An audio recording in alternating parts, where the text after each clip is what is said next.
Welcome to the Talk, Listen, Collaborate podcast. This is the fourth episode of the mini-series, A Day in the Life, What Does It Mean to Be a Researcher at AT University? Each episode, we have conversations with accomplished ATSU researchers to learn more about how they got their start with research, the tools that help them stay productive, and the current research endeavors. This mini-series is for anyone interested in educational research with any experience level. Here with me, guiding the discussion, you have the TLC team, specifically myself, Quincy, Brittany, and Julie.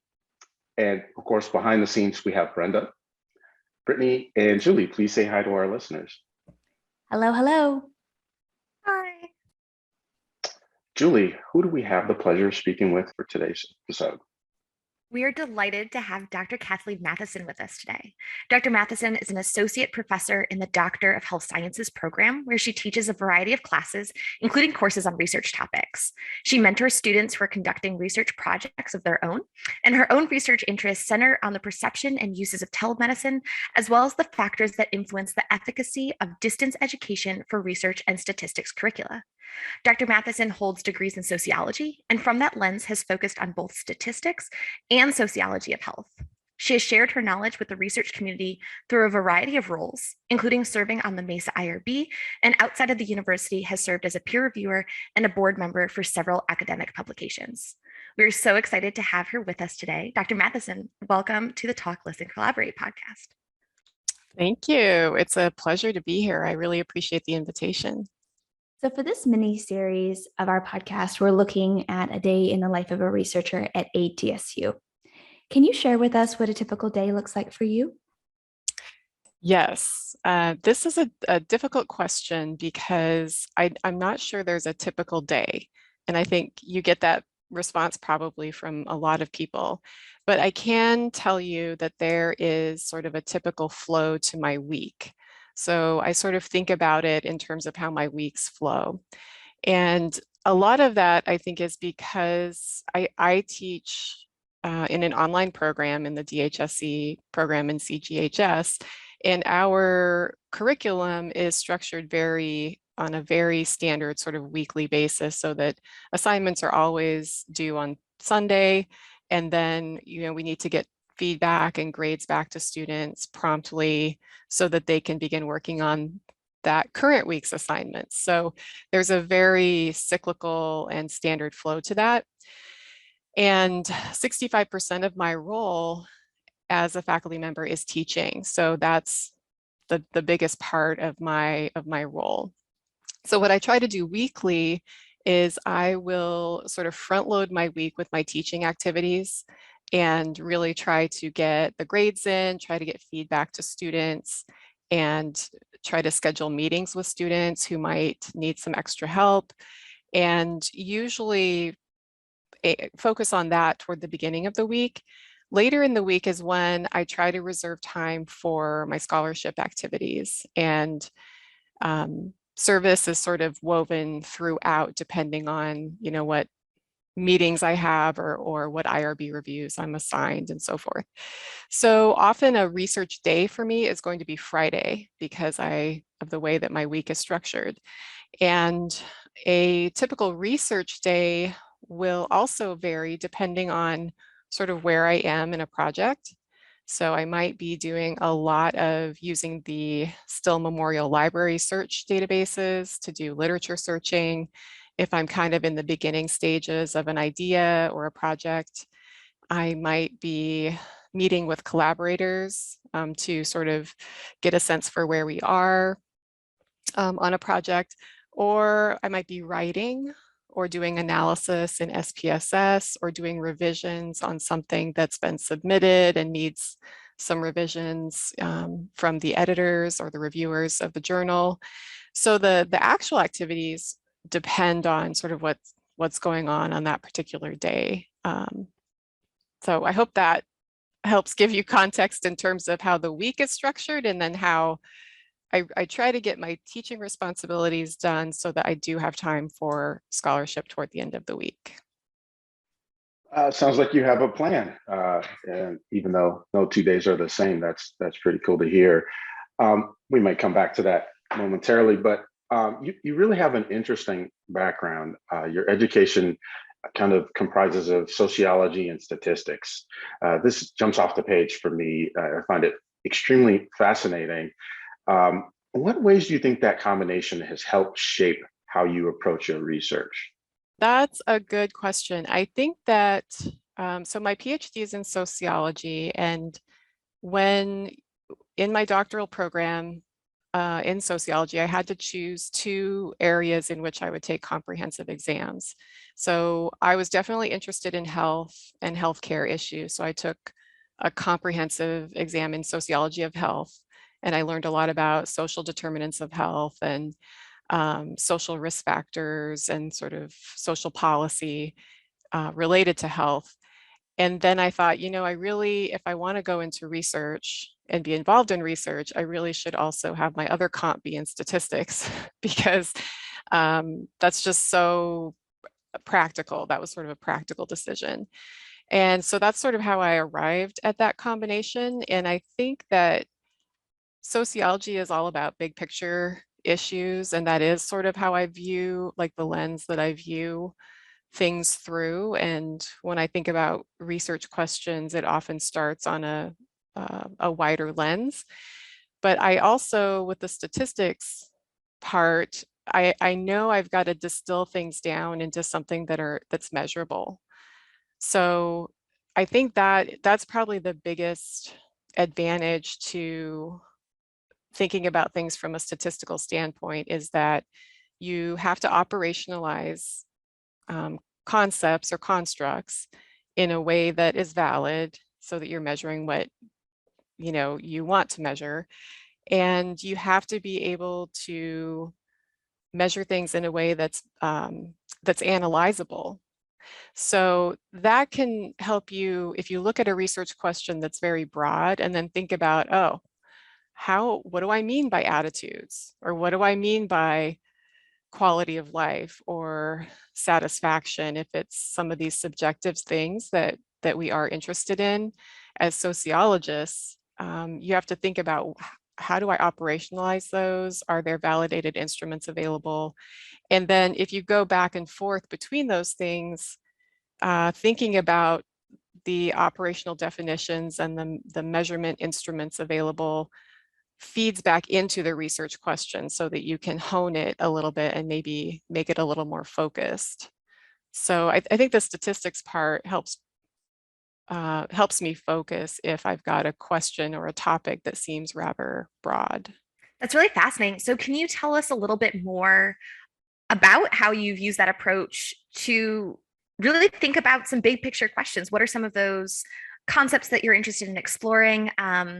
And then really, what are some of those specifics as well? So a good example might be, as I was working with Joan Leafman, who was a colleague in Doctor of Health Sciences as a full-time faculty member for a number of years, we worked closely together in our teaching. And in that program, we are mentoring students through their doctoral research. And completing doctoral research is difficult. The rates of attrition are pretty high, even in residential programs. It's just very difficult work.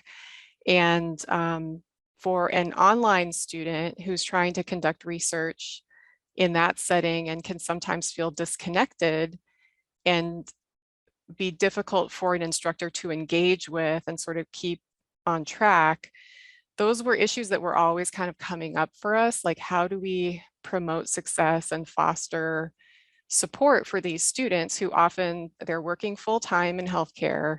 They usually have families. Sometimes they're in the sandwich generation, so they've got older parents that might need some care, and they also still have young kids.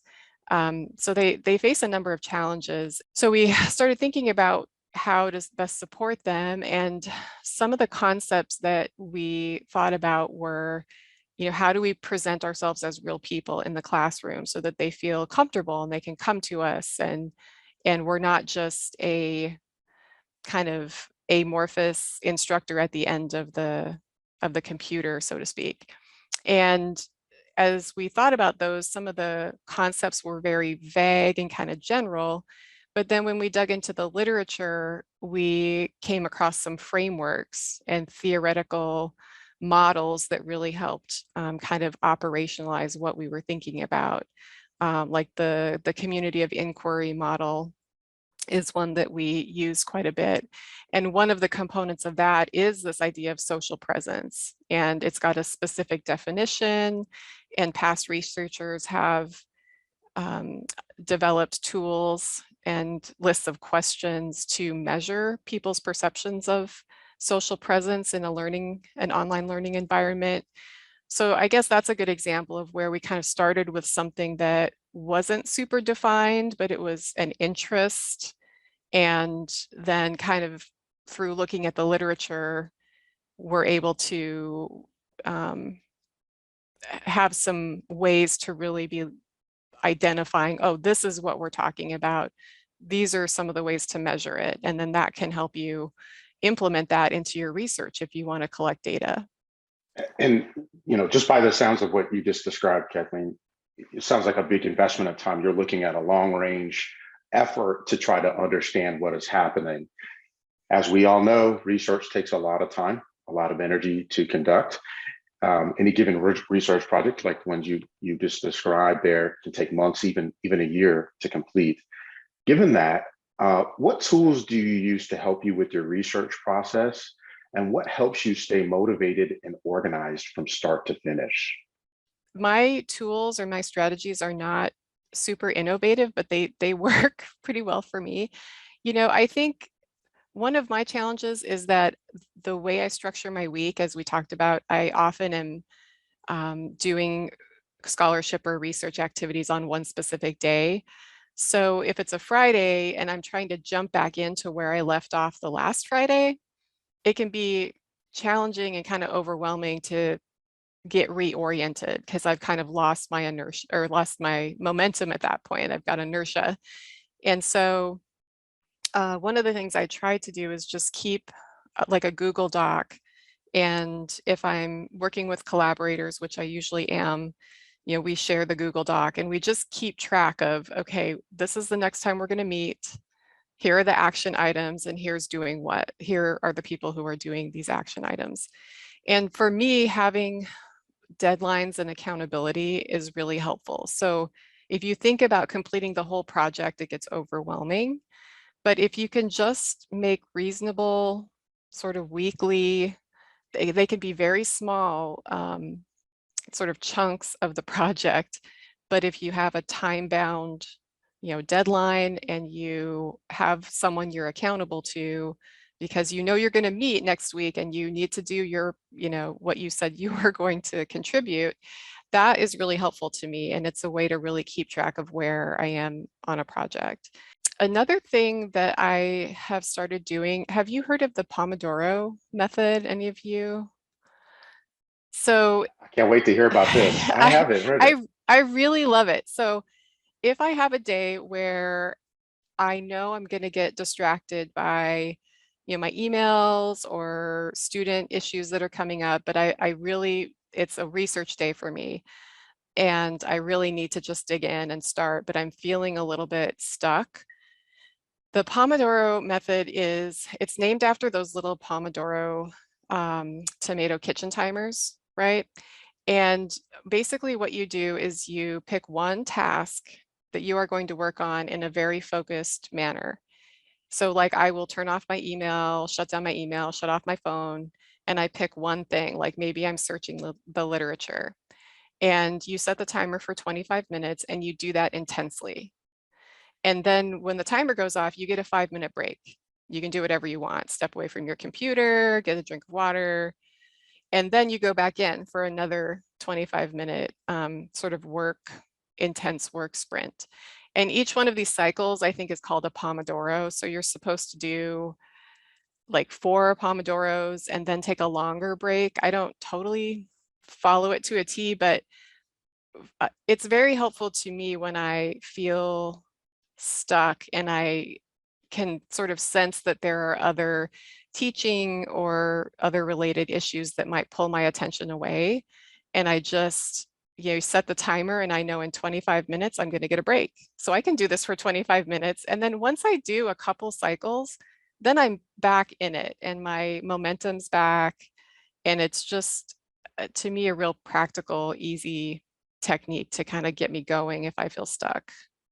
Only 5-minute break between I know. Pomodoros. Oh my gosh. Yeah, but then after several cycles you can take longer. And again, it could be, I think you could modify it. But what I have found actually is that if I do a couple cycles, then I just stop using the timer because then I'm back in it and I have my flow going and it doesn't feel like work anymore because I've got the momentum going again. So for me, it's more of a way just to get myself back into it. I actually did something similar for study sessions in college. I would do, long study sessions. And so I needed a way to break them up.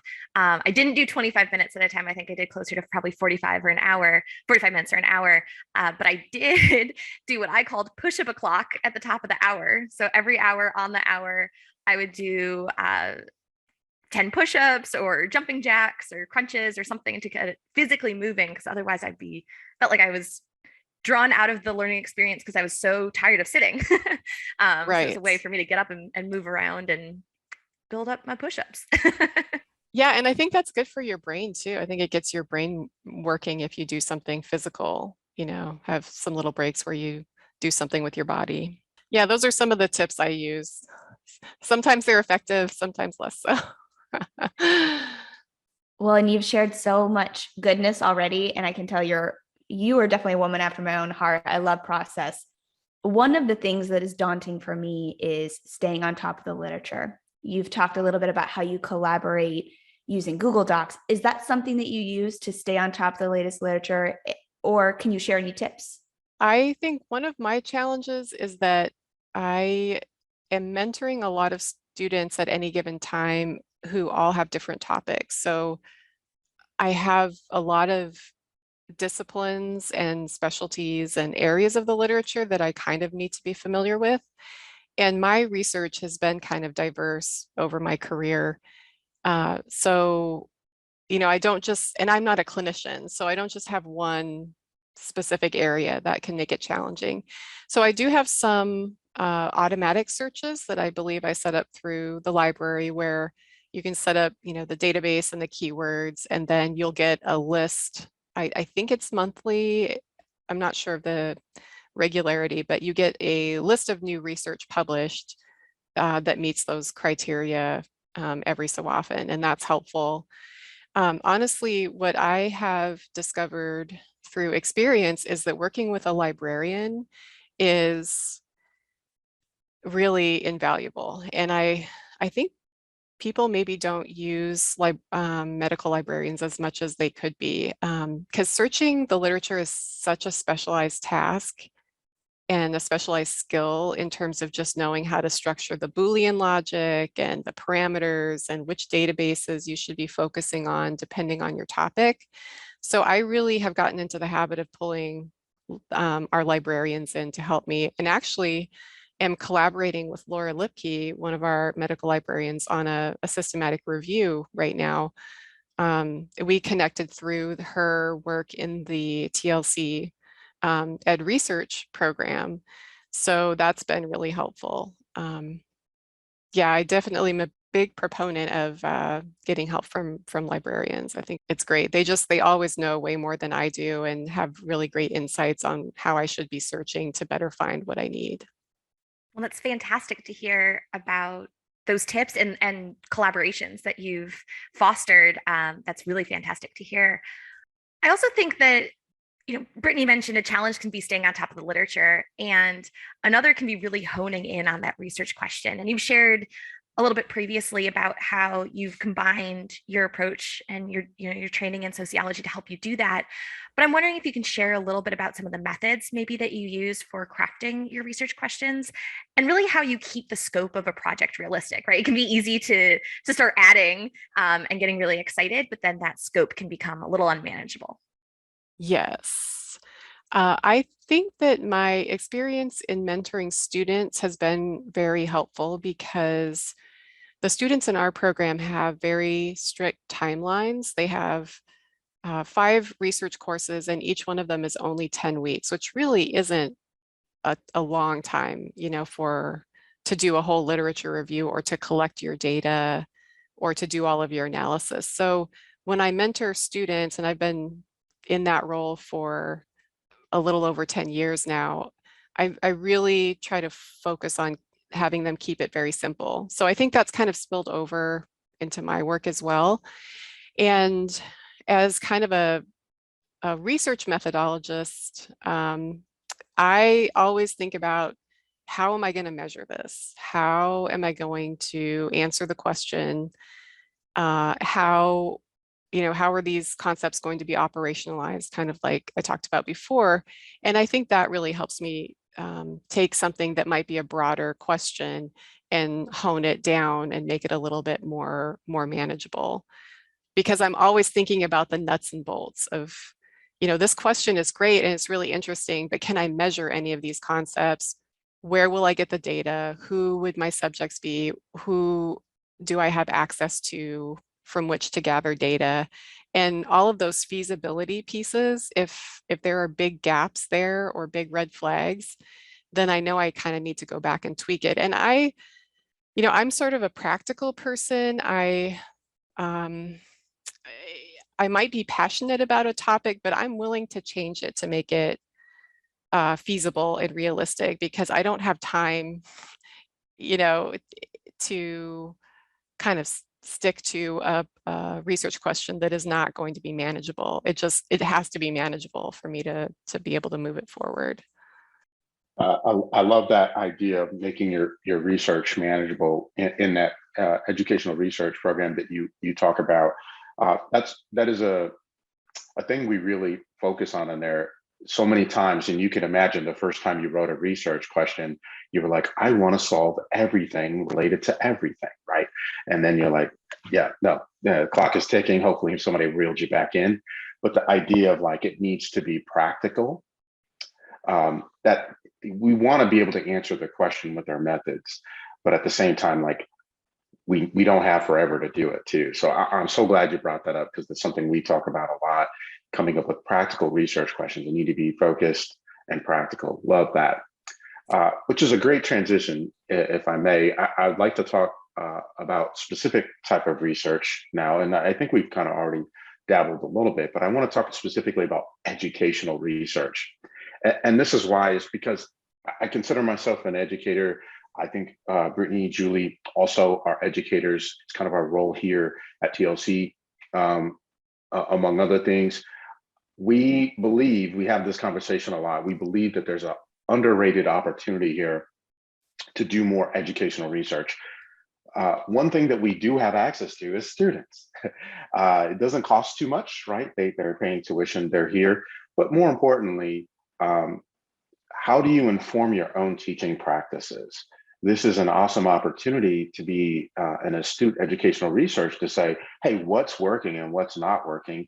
And then to educate the rest of the world, to inform the rest of the world on something that might be pretty specific to you. But I promise you're not alone. All right. You're Kathleen, you're not the first person to teach all online, right? Maybe you are. Probably maybe not. Probably not. But the whole world, right? And this is what you're doing. And I think so many of our folks, they're not considering that just yet. So what I'm wondering from you is, what is your thoughts on this idea? What is your philosophy about educational research? How much are you doing? How are you approaching it to inform your own teaching practices? I agree. I think sometimes educational research is maybe undervalued or gets a little bit of a bad rap. And I think that is because in educational research, sometimes it's difficult to control all the factors. It's done in a very realistic setting. It's not done in a lab. It's not bench research. So the reality of the context sometimes makes it difficult to very rigorously control all the confounding factors. But that doesn't mean it doesn't have value. And, as a person who is not a clinician and doesn't have a patient population, I consider my practice teaching. And I want to study my practice, and I want to know if what I'm doing is working. And I want to know if what we're doing in our program is working, the way that we're approaching curriculum and the models that we use to, especially to move students through their research projects. So I really do think it's important. And a lot of my ideas do come from or are in the educational realm, because that's kind of what I'm steeped in. I'm 65% of my role is teaching. So those are just the questions that seem to come up for me. Have you thought about a time that you've kind of taken a self-exploration here to say, for instance, collaborative learning? I wanted to know, like, how to do this. Am I doing it right? Is it doing what I need to do? Yes. Is there an educational project that you worked on, educational research project that you worked on that you've been like, Eureka? Yes. Okay. Yeah. So there's a couple I could give examples of that are a little different. So the first would be a collaborative project that was, it might have been about 10 years ago. And it was with folks in the DHSC program at the time. And we really were having success with our model of how our courses are structured to mentor students through the research process. So in many doctoral programs, students conduct a dissertation, and there's the dreaded ABD syndrome, and they sort of languish and they are kind of on their own. And our model was very structured, really helping them go through each one of the little pieces in course sequences and having small assessments graded so that they were moving forward and they weren't left to sort of feel overwhelmed. So we ended up publishing kind of a description of that model. And I think we presented some data related to our success rates and student feedback on the model. So, it's scholarship. It wasn't necessarily, it was kind of a retrospective, I guess, review of our model and our approach to that problem of doctoral completion. Another example is I teach statistics online, and that can be very challenging to do because it is a subject matter that students have a lot of anxiety about, and it's hard for them to take it in person, but even harder sometimes online. So in one of my courses, I wanted to explore ways of giving feedback that might be a little more effective and engaging sort of for students. So I actually did a crossover design, went through the IRB, got IRB approval, got consent from the students. And so half of the students for the first half of the semester received sort of my standard feedback, which was text only on their assignments. The other half received the text only, but also a little screencast kind of recap for them where I just went through their paper using a screen capture technology and kind of talked them through some things. And then at the middle part of the course, they crossed over. So this allowed it to be ethical so that everyone experienced both, and I wasn't withholding, the screencast feedback from any of the students. And then they gave me, it was more qualitative. It was a small class, so it was more qualitative data that I collected at the end. And I found that they really liked having the screencast. And the thing that kept popping up was they liked hearing my voice. So they said, it felt like you were talking to me. You were using my name when you went through the feedback. And it made them feel a little bit more connected and a little bit more engaged. So that was something that was really useful for me moving forward, because I knew that I could try to implement that when I was feeling like I needed to connect students in a more meaningful way. What I love about the example you shared is not only are you doing scholarly research, but it's solving an actual problem that you have in your classes. So it's crossing both. So I love that. I'd like to stay on some of the examples in your research, if we may. You authored a paper in 2015, The Online Instructor Perceptions of Social Presence and Educational Use of Social Media. What an interesting topic. Can you share a little bit about that study in particular and how you came up with that idea? Yes, so this was part of the work that I was doing with Joan Leafman when we were trying to kind of brainstorm and think about ways of improving that concept of social presence. And we got into, looking at the community of inquiry model. And this was 2015, so 7 years ago, and that is eons in technology and social media time. So at this point, it's probably a little dated, but we were interested in student and instructors' perceptions of social presence in the LMS that we were using at the time, which was Blackboard, and then kind of their interest in social media and using social media as a way to connect with other members of the learning community. And so that was sort of the genesis of it.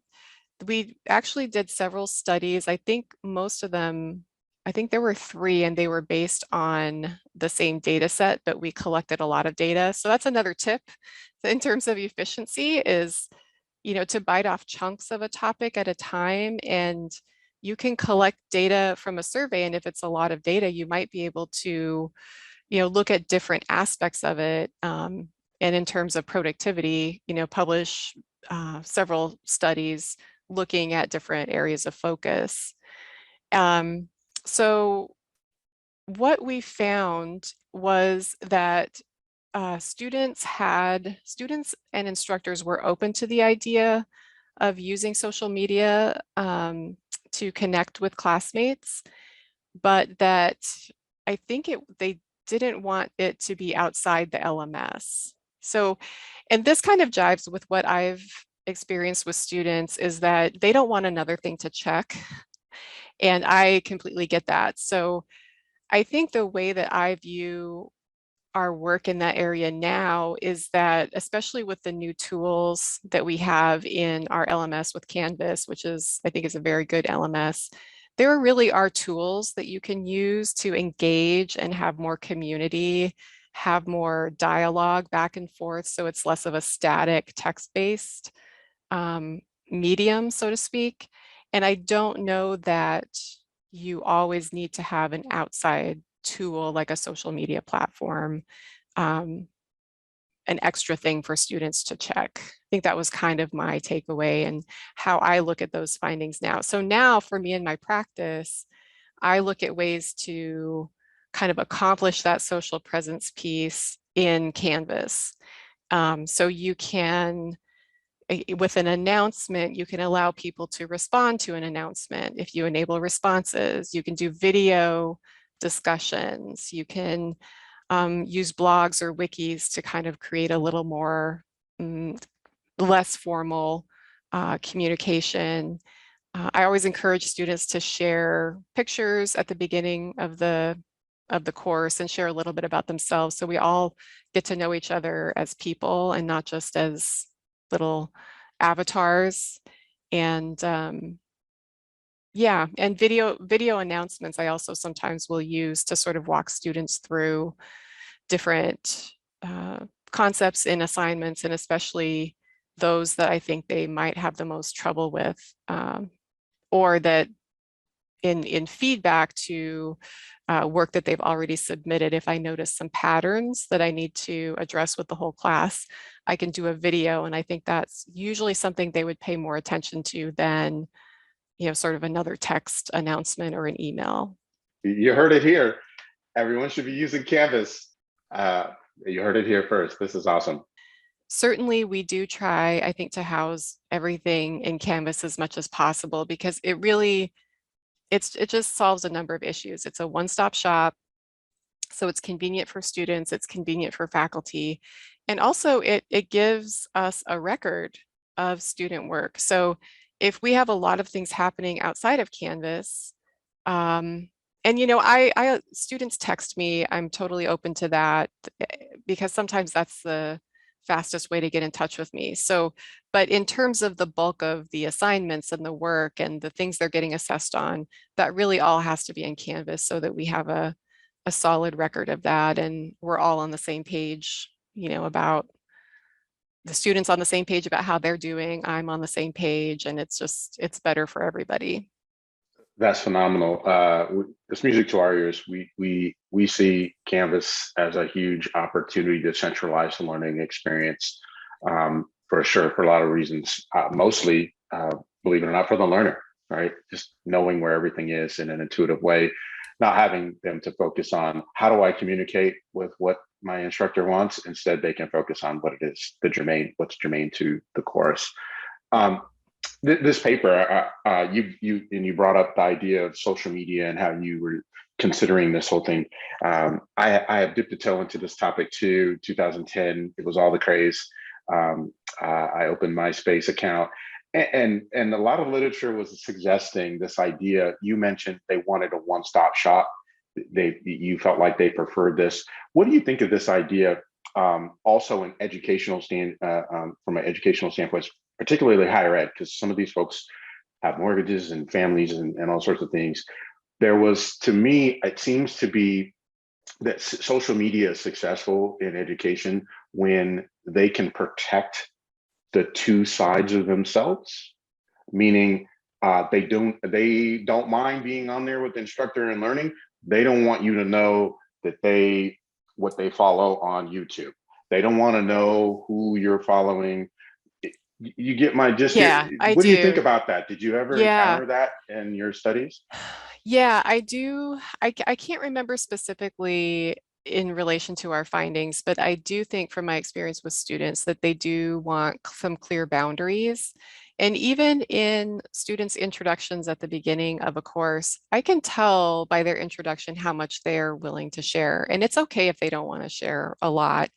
They might focus more on their professional background because they feel like that's relevant, and less on, sort of their personal hobbies or their family. So I do think different students have different boundaries.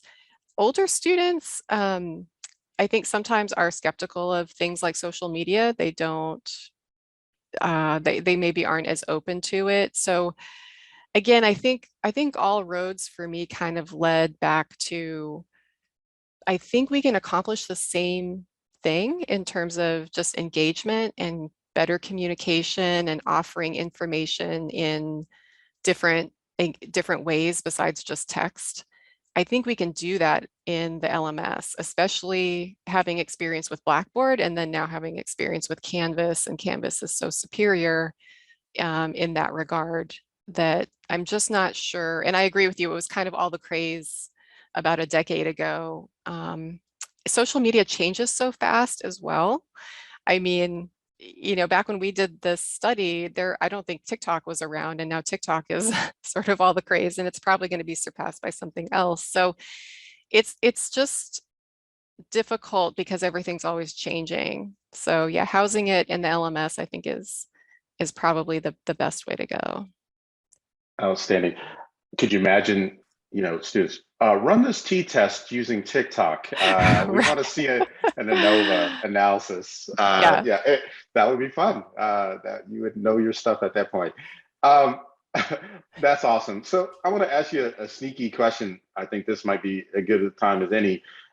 What do you see as the next frontier then when it comes to technology? I mean, you've explored this idea of learning management, bringing in social media potentially. You're kind of basically landing back on Canvas has us, we're good. Let's stay there. Think about the medium and how we're communicating these things. What's next? Maybe it's not LMS, maybe it's a AR, VR, LMS, you teleport to the living room. I'm up for it, but what do you think? Anything. Is there a new way to deliver our instruction? Is it a new way for the students to interact? What do you think is heading our way in higher ed? I wish I knew. I probably could make some money if I knew. But I do. So I kind of think about this, especially in the context of the COVID pandemic, because, as you know, so many people were forced into teaching online and having their students at a distance. And that's especially challenging for clinical programs, right? So I do think that the AR, VR, that's the first thing that kind of comes to mind. Simulations that you're able to do at a distance, certainly. I think those are probably and those aren't areas that affect me personally, because I'm not a clinician and I don't teach in a clinical program, but there might be ways for, for us to use those types of tools in, teaching things like epidemiology, for example. But yeah, that's sort of where my thought would go as well, is with the sort of AR, VR simulation, but I don't claim to be an expert or to have a crystal ball. I wish I did. If you find one, you can pass it along. I'd love a crystal ball Yeah, as well. if you guys find out what the next big thing is, please let me know. Julie, if I may, my crystal ball has been the Horizon Report. Have you ever tracked the Horizon Report? It comes out of, I think it's EDUCAUSE publishes this every year. You familiar with that publication? Yes, yeah. I do believe I've read that. I've gone to an EDUCAUSE conference before. So what have they said recently? Is there any big takeaways? I'm not going to tell our listeners because we're about to put together a business proposal here and make a lot of money. No, what they do is every year they kind of break it into they make a prediction of what they think the trends are. And they say, these are the top 10 trends for this year. And then they kind of put a timeline together. And they say, for instance, 10 years ago, they said AR is going to be really cool in 20 years. And so every year, they kind of, sometimes that gets bumped up, right? Pokemon Go came out, everybody was all on board and thought that it was going to be here tomorrow. You don't have to leave your couch. You're just going to collect Pokemons and you're going to learn everything you want. But then it kind of got slid down the ladder. So they do this review of like, these are what we think that the trends are. And then the other part of the report is then they say what we got right and what we got wrong based on our prediction last year. And so I peek at it. I think it comes out in May. I think it comes out in May, April, May. It's on their website. All of them are on there. And you just kind of take a look at them. And I think they're eerily correct. It's kind of scary to me how accurate they've been. They're like, until the magic app comes out in AR, it will never be, as common as an LMS. It will never be that until somebody figures out the magic thing. And it probably won't come from education. It'll probably come from somebody that was in their dorm room and decided, I'm going to drop out and build a cool app. And next thing you know, we're all going to be doing it, right? So yeah, I love that. It's been useful for me. I've relied on it when I do crazy, kooky things in my research. I'm like, well, the Horizon Report said in 2026, this is going to be all the rage. Yeah, cool. That's a great source. Okay. Yeah, thanks for that. There's a conference I'm going to soon called the Teaching Professor Technology Conference. And that's I think it's hosted by Magna. It's coming up, I think the first part of June. It's after our commencement. And so I'll email you if I come up with, usually I get some really good ideas, practical tools that people are using in their classrooms. And if anything stands out to me, I'll send you an email. Love that. Absolutely. Yeah. Thank you. Julie, what do you think? Yeah, we would love to hear what you glean from that conference. But I just want to zoom out a little bit. So you've mentioned that you've served as a mentor to students on lots of different projects, and we know that you're associated with the Mesa IRB. So I'm curious if you've noticed trends over the years in educational research being conducted at ATSU. Yeah, I think that I definitely have noticed that there's an increase in it, which I think is great. And what I would say in terms, I don't know if it's a trend, but I guess an observation is that it's very diverse. So I think that's encouraging for anyone who might be thinking about getting into educational research. We have qualitative studies, we have sort of program evaluation studies. There are people doing more kind of retrospective studies looking at admission criteria and how that correlates to success in a program. There are studies that are prospective and sort of experimental design. So there are just so many different ways to do educational research. The topics are very diverse. Sometimes they are focused on, what is the best way to teach a clinical skill, like OMM, or it might be more broad, like looking at student success over the long term and what factors support success. So more general kind of academic questions as opposed to specific, how do we teach a specific skill?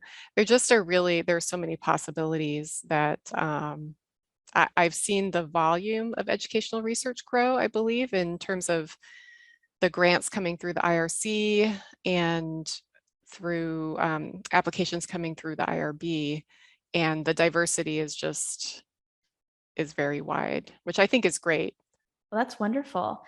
We briefly talked about earlier the trepidation from your students when it comes to statistics and learning that, especially online, that can be very intimidating.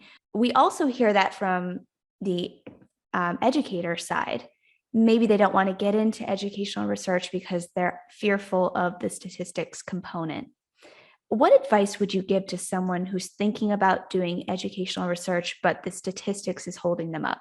ATSU has great resources through the Office of Research Support. So this is going back to what I spoke about with getting help from librarians, because their skills are better than mine in terms of really doing an efficient and thorough search. I think you just got to reach out to the folks that can help you with those skills that you're still working on. So my advice is always to seek help from a statistician early in your project, because what I have had experience with, and most statisticians have had experience with, is that you will have someone come to you with data. They've already collected their data. They're pretty much done with their study, and then they want you to help them analyze it to answer their research question. And there's nothing worse than having to tell someone, I'm sorry, you can't answer your question based on the data you collected. I can do all kinds of fancy analysis, but you didn't collect the data in a way to answer your question. So the advice is really reach out to someone who can help you early. And we do have those resources through research support. You can put in a request, and we have great folks available for that. And keep them involved throughout, touch base with them as you're putting together your proposal, as you're submitting your IRB application, because you have to kind of think ahead to what the analysis will be in order to shape the study in a way that you'll be able to answer your research question. Yeah, you keep hitting on something that's music to my ears, is this idea of the research question and making sure everything's aligned to that. That's awesome. I want to take a slight detour here, and I want to acknowledge how active you are. So not just in your research and the really cool agenda that you are following here, but you are on IRB. You're helping in different capacities in different places. You've also touched on like how and somebody that's wanting to get their start that doesn't have a strong background in research, how they might do it. But what if the intermediate to advanced folks here at ATSU in our community who maybe want to do some of the things, maybe be a peer reviewer, maybe be a mentor, maybe get involved with research support in a more active, perhaps elevated role? Do you have advice for our listeners on how they might go about doing that and getting involved in those different parts, those different segments? Yeah, for sure. I think that serving on the IRB, which I have done since 2009, so quite a long time, that's very helpful because you are seeing a lot of different types of research come through as you're, conducting your reviews, and you really hone your skills in kind of scientific merit and what makes a good study design. Does the study design align with the research question? Do the measures measure what they're intended to measure? And those things are a little secondary because IRB is more concerned with ethics. But part of ethics is that you shouldn't be subjecting people to a study if you can't answer your question. That's just, you shouldn't be wasting their time. So I think I would encourage people, if they're interested in getting involved with the IRB, to reach out to Kurt Bay, who's the chair, or Bridget Ciccarello, who's our fantastic IRB administrator. The membership changes periodically. I can't remember the exact timeline, but I think we always welcome people, expressing interest in serving. And the IRB will provide training and mentorship for you. So you don't have to be an expert in research ethics. You don't have to be an expert necessarily in research, although a little experience is helpful because we can provide some mentorship and training. So definitely reach out if you're interested in that. I think that's very helpful. For peer reviewing, I think in my experience, many journals are really hungry for peer reviewers, especially those that will turn around the reviews in a timely manner, because sometimes that can be difficult. People get really busy. So if you've submitted to a journal before, or you've published in a journal before, the odds are that they would have you, serve as a peer reviewer. You just reach out to the editorial staff. And yeah, any other places with the IRC, the Interdisciplinary Research Committee at ATSU, you could reach out to folks there.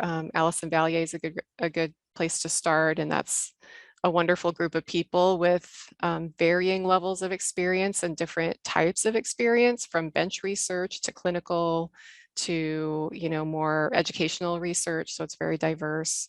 I just think ATSU is a very open, everyone seems very open. And so if you're interested in something and you start reaching out to people, you're going to find, some traction. That's awesome. So it's that easy. We're huge fans of Bridget and Kurt. We subscribe to their fan club, but yeah, that's fantastic. So switching gears just slightly, we've talked about coming up with a research idea, doing a literature review, submitting for IRB, collecting data. One thing we have touched on a little bit less maybe is getting funding for your research. So I'm curious, have you pursued external funding for research projects of your own? And if so, do you have advice for listeners who might be interested in applying for grants, either internal or external, to support their own educational research? Yes, well, this will be a short answer because I have not pursued external funding. And as I kind of thought about this, I think the reason is really that most of the research that I do, it doesn't require equipment. It doesn't require facilities. I'm not paying, I don't have a lot of expenses for the research that I'm doing. So like right now, I'm working with Laura Lipke and Megan Weimer from my department on a systematic review.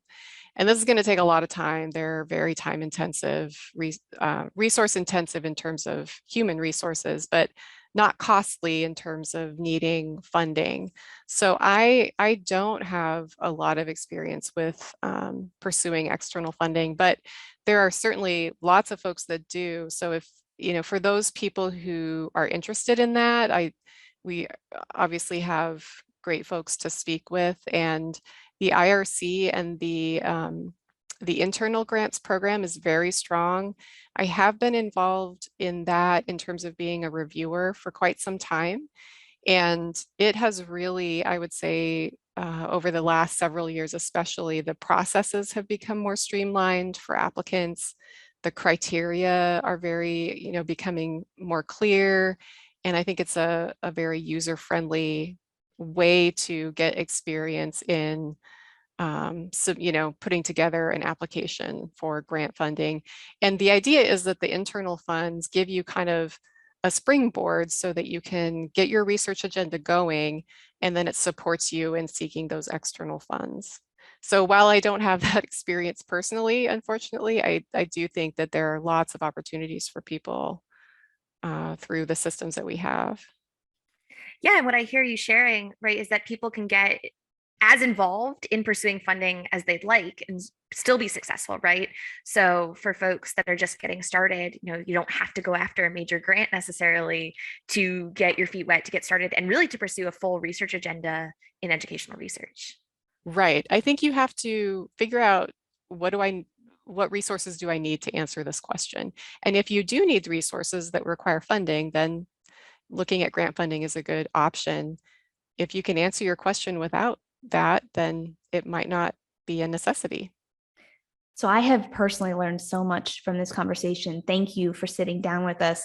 Do you have any final thoughts, advice, or recommendations that you'd like to share with our listeners today? Let's see. Well, this has been really fun. I really appreciate you having me. So thank you. And yeah, your questions kind of were great because they caused me to do a little introspection, which I think is always a good thing.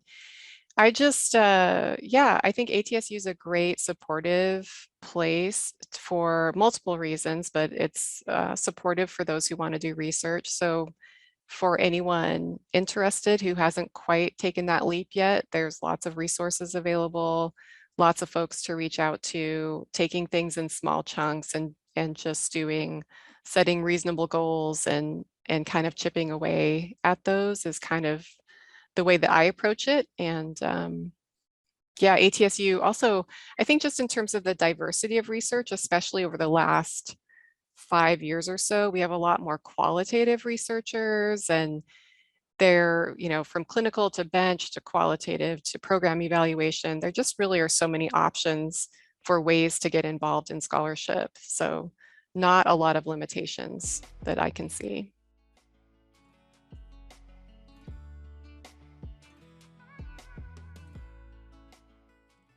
This is the part of the show where we take a moment to reflect on what our guests shared with us today. Julie, would you like to share your biggest takeaway from today's discussion? So Kathleen had so much wonderful tips and information to share with us. Actually, a lot of her background really resonated with me because I incorporated some training in medical humanities into my undergraduate training, along with biomedical engineering. And I felt like looking at human health and wellness and the experience dealing with disease allowed me to look at what I was learning in my engineering classes in a really different way. So what she shared there really resonated with some of my experiences as well. I think one of my biggest takeaways, though, was her tips about getting into flow, that flow state, right? We hear about that kind of a little bit of a buzzword now, right? Achieving flow. But what I love about what she shared is that's a little bit aspirational, that you'll just hit that, right? Oh, I'm going to sit down and all of a sudden I'm off to the races and I can work for 14 hours without blinking, right? I think that's a little bit of maybe a myth.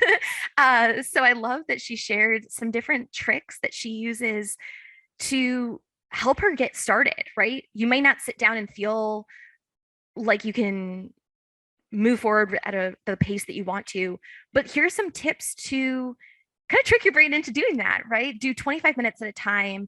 That's really achievable. Maybe get into a couple cycles of that.